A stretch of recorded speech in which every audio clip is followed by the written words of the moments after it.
Ẹ kú dédé àsìkò yín gbogbo ibi tẹ́ ti ń gbọ́ mi nílé lóko tàbí lẹ́yìn òde. Jẹ́ kí a gbàdúrà. Baba ayérayé nínú àwọn ọ̀run, aṣeyín lọ́ba fún àánú àti ojú rere tí a rí gbà, tí a tún rí ọjọ́rú mìíràn nínú oṣù kejì. Àdúpẹ́ àánú tí ẹ̀yin Olúwa fi pa wá mọ́, tí ẹ̀yin Olúwa fi dá wa sí. Ẹ̀yin etí tí ẹ jẹ́ kí orí wa kí ó ní ẹwà. Ògo ni fún orúkọ mímọ́ yín o. Aṣeyín lọ́ba fún ọ̀rọ̀ tá ò gbọ́ lénìí, nítorí kò ní lòdì sí wa ní ọjọ́ ìdájọ́. Yóò ṣe ayé ọkàn àti ara wa ní rere.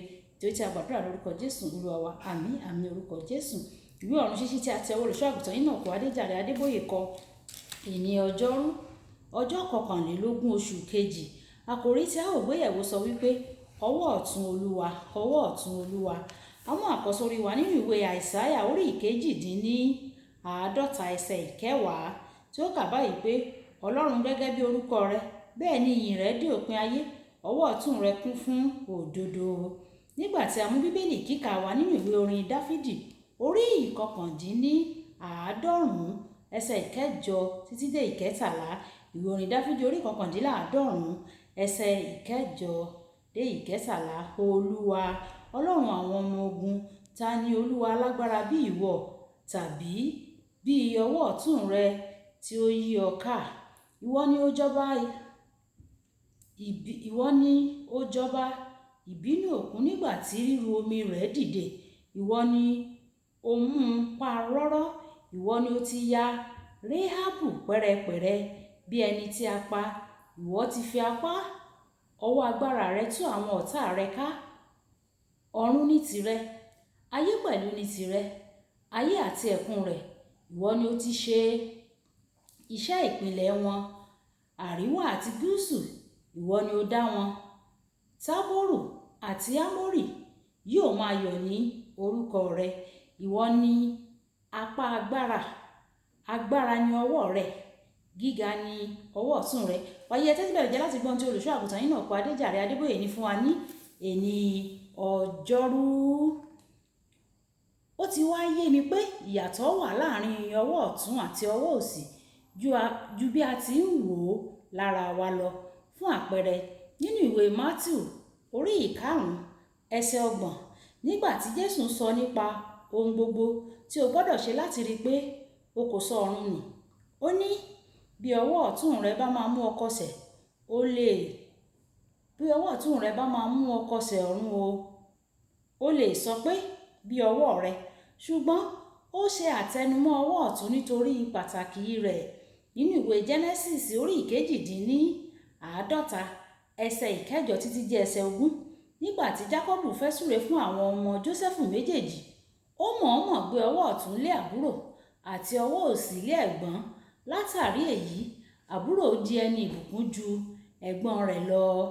Ìwé Dìtálórómì orí 23 ẹsẹ̀ 17. Ǹjẹ́ bí ọwọ́ ènìyàn bá ní agbára tó yẹn, wá wo bí ọwọ́ ọ̀tún Ọlọ́run ṣe ní agbára níwọ̀n ìgbà tí a dá wa láwòrán rẹ̀. Ìwé Genesis orí 1 ẹsẹ̀ 16.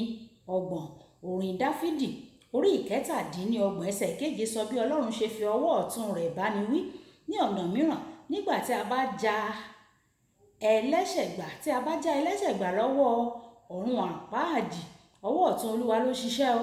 Ìdí nìyí tí o fi gbọ́dọ̀ gbàdúrà pé kí Ọlọ́run gbé ọwọ́ ọ̀tún rẹ̀ sókè nítorí àwọn ẹbí rẹ tí kò tíì gba Jésù, tí a kò tíì gbàlà síwájú sí. Nínú ìwé orin Dáfídì orí 139 ẹsẹ̀ 10, ó sọ pé ó ń tọ́ni pẹ̀lú ọwọ́ ọ̀tún rẹ̀. Ìwé Àìsáyà orí 41 ẹsẹ̀ 10 sọ pé Ọlọ́run fi ọwọ́ ọ̀tún rẹ̀ gbé ni sókè lẹ́yìn tí ó bá ti gbà ọ́ là, tí ó ti tọ́ ọ pẹ̀lú ọwọ́ ọ̀tún rẹ̀, yóò wá fi ọwọ́ ọ̀tún rẹ̀ náà yóò fi dì ọ́ mú.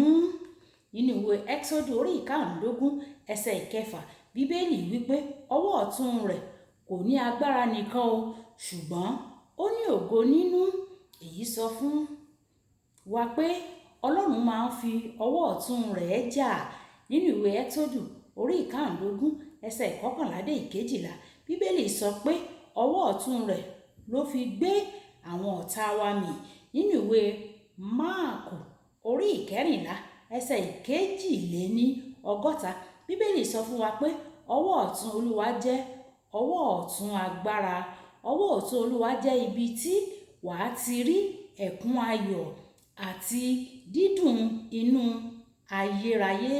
Ìwé orin Dáfídì orí ìkẹrìndínlógún ẹsẹ̀ ìkọkànlá.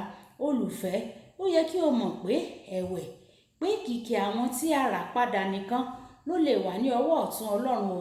Nínú ìwé Mátíù orí ìkarùndínlọ́gbọ̀n ẹsẹ̀ ìkẹrìnléníọgbọ̀n. Tí o bá ti jẹ́ àtúnbí, o kú oríire, ṣùgbọ́n tí o kò bá tí ì di àtúnbí, o jẹ́ tètè fi ayé rẹ fún Kristi nísinsìnyí, nítorí àwọn tó wà ní ọwọ́ òsì Ọlọ́run yóò jìyà ńláńlá.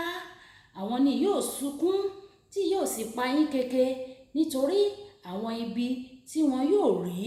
Fi ayé rẹ fún Kristi lónìí kí o bàa lè wà ní ọwọ́ ọ̀tún Ọlọ́run.